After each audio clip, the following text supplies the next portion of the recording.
উপস্থিতি, আসসালামু আলাইকুম রহমতুল্লাহ। আজকে আপনাদের মধ্যে একটি বিষয় বোঝানোর জন্য ছোট একটি উদাহরণস্বরূপ একটি গল্প বলবো।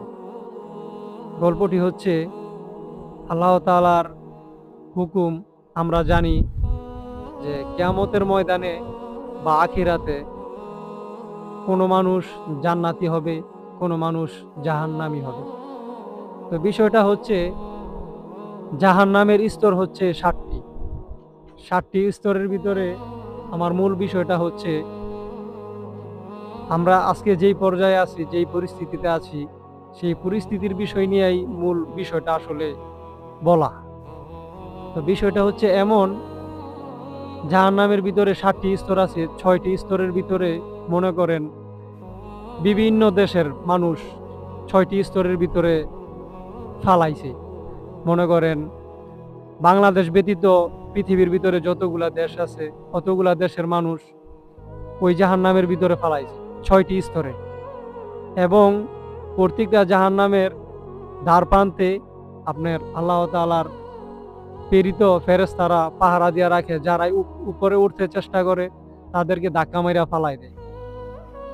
তো এখানে কথা হচ্ছে, হঠাৎ একজন ব্যক্তি ফেরেশতাকে প্রশ্ন করলো, হে ফেরেশতা, আমাদের তো মাঝখানে তীরের ভিতরে আসলে ধইরা ধইরা তোমরা আমাদেরকে ঢিল দিয়ে মাঝখানে ফেলাই দাও, তো ওই যে একটা জাহান্নাম দেখা যায়, ওইখানে কোনো ফেরেশতা নাই কেন? তখন ফেরেশতারা বলল যে দেখ, ওইখানে শুধু হচ্ছে বাংলাদেশের মানুষ এবং বাংলাদেশে যারা বসবাস করত তাদের জন্য একান্ত ব্যক্তিগত সেই জাহান্নামটা।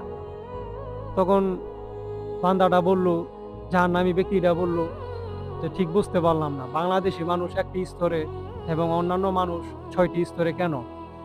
তখন ফেরেশতা উত্তর দিয়ে বলল যে ওইটা বাংলাদেশি মানুষ, ওরা যদি পারে উঠতে চায় তো একজন আরেকজনরে দইরা এমনি তাইনা নিচে ফালাই দেয়।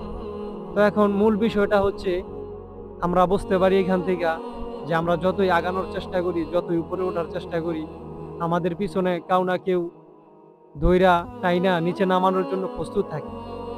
তো বিষয় হচ্ছে সর্বদা সর্বক্ষণ সবসময় নিজেকে প্রস্তুত রাখতে হবে এবং নিজেকে নিয়ে ব্যক্তিগতভাবে চিন্তা ভাবনা করতে হবে। নিজের জীবনটা নিজেকেই আগায় নিতে হবে। তো এখানে আপনাদের বোঝানোর কথা ছিল এতটুকুই, যে আপনি কাউরে বিশ্বাস করবেন, সে যে আপনাকে পিছন দিক থেকে আবার নিচের দিকে টাইনা নিচে নামাইবো না, এটা ভুল ধারণা। তো প্রত্যেক মানুষের উচিত তার নিজস্ব চিন্তা ভাবনা দিয়ে, নিজস্ব জ্ঞান দিয়ে সামনের দিকে এগিয়ে যাওয়ার।